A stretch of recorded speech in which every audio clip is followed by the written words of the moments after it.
Vamos de palavra de Deus, mais um pouco, sempre. Nunca é demais ler a palavra de Deus para entender, conseguir interpretar e não ficar devagando sobre o assunto, sobre muitos assuntos que a Bíblia trata da nossa vida e pessoas não sabem disso, né? Bom, estamos falando de Isaías, no livro de Isaías. Talvez você já tenha visto o vídeo com Isaías 63, mas não desta maneira. Isaías fala de Jesus, né?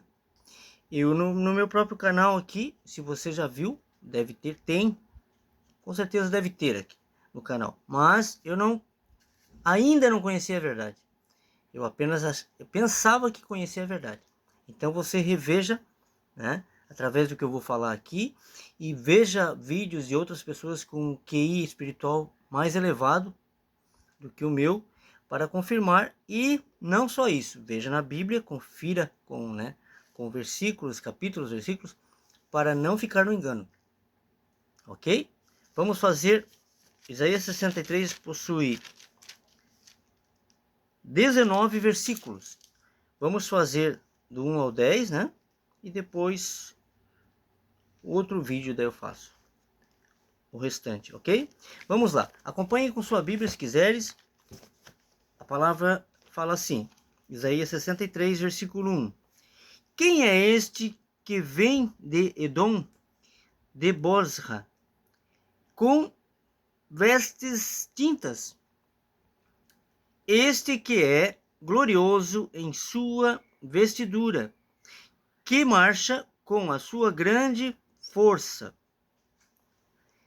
Eu que falo em justiça, poderoso para salvar. Jesus, né? O versículo 2. Por que está vermelha a tua vestidura? E as tuas vestes, como as daquele que pisa uvas no lagar? O terceiro versículo. Eu sozinho pisei no lagar, e dos povos ninguém se achava comigo. Eu os pisei na minha ira e os esmaguei, ou melhor, esmiucei. Não, é esmaguei mesmo. Sem óculos é bem complicado, gente. Eu tenho óculos de leitura e extraviei, consegui dar o fim no óculos. Esmaguei no meu furor. E o seu sangue salpicou as minhas vestes e manchei toda a minha vestidura. O quarto versículo fala assim: porque o dia da vingança estava no meu coração, e o ano dos meus redimidos é chegado. O quinto versículo. E olhei, e não havia quem me ajudasse, e espantei-me de não haver quem me sustivesse. Não haver quem me sustivesse. Pelo que o meu braço me trouxe a salvação, e o meu furor me susteve. O sexto versículo. E pisei os povos na minha ira, e os embriaguei no meu furor, e a sua força derrubei por terra, né? O sétimo versículo. As benignidades do Senhor mencionarei, e os muitos louvores do Senhor, consoante tudo o que o Senhor nos concedeu, e a grande bondade para com a casa de Israel, que usou com eles, segundo as suas misericórdias e segundo a multidão das suas benignidades. O oitavo versículo. Porque o Senhor dizia: certamente eles são meu povo, filhos que não mentirão. Assim, ele foi seu Salvador. O nono versículo. Em toda a angústia deles foi ele angustiado, e o anjo da sua presença os salvou. Pelo seu amor e pela sua compaixão, ele os remiu, e os tomou, e os conduziu todos os dias da antiguidade. O 10º e último versículo desse vídeo fala assim: mas eles foram rebeldes e contristaram o seu Espírito Santo, pelo que se lhes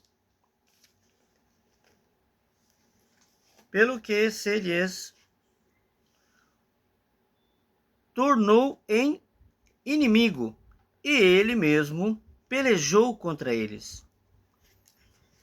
Esta é a palavra de Isaías 63, do 1 ao 10. Isaías fala muito de Jesus, né? Fala de Jesus. Então, eu gostaria de falar para você que também, como eu, pensava conhecer a verdade. Né? Eu tinha como verdade que o templo era algo bom, o templo religioso, o sistema religioso de hoje seria algo bom, até descobrir que é totalmente maçônico. Tá bom para você? Então, o sistema musical, o sistema religioso, político, farmacêutico, a indústria farmacêutica e muitos outros são influenciam, né, diretamente as pessoas. A indústria farmacêutica esconde muitas coisas, te dá um remédio que cura de uma certa doença e causa outra. O remédio natural, para você ter uma ideia, né, há muitas pessoas que fazem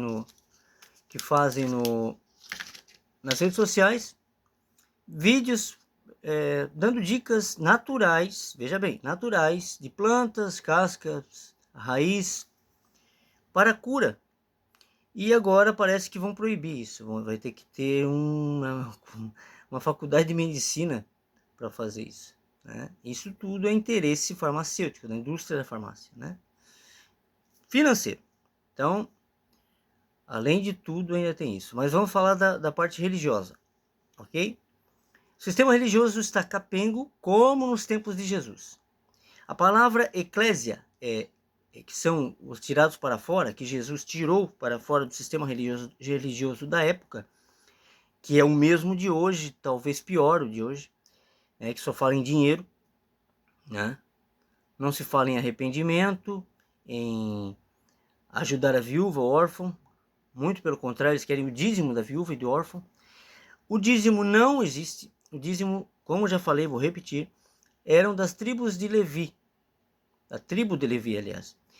As 11 tribos de Abraão colhiam alimentos e 10% deles davam para os levitas, porque cuidavam do templo, do tabernáculo, que abrigava a Arca da Aliança e era coberto por peles de animais representando a nossa pele. Ok? Acontece que Davi meteu os pés pelas mãos quando Deus falou para ele. Ele disse que queria construir uma casa para Deus. Deus falou, mandou o profeta Natan falar para ele que o estrado dos pés de Deus é a terra, que ele não tinha como fazer uma casa para ele. Deus é espírito.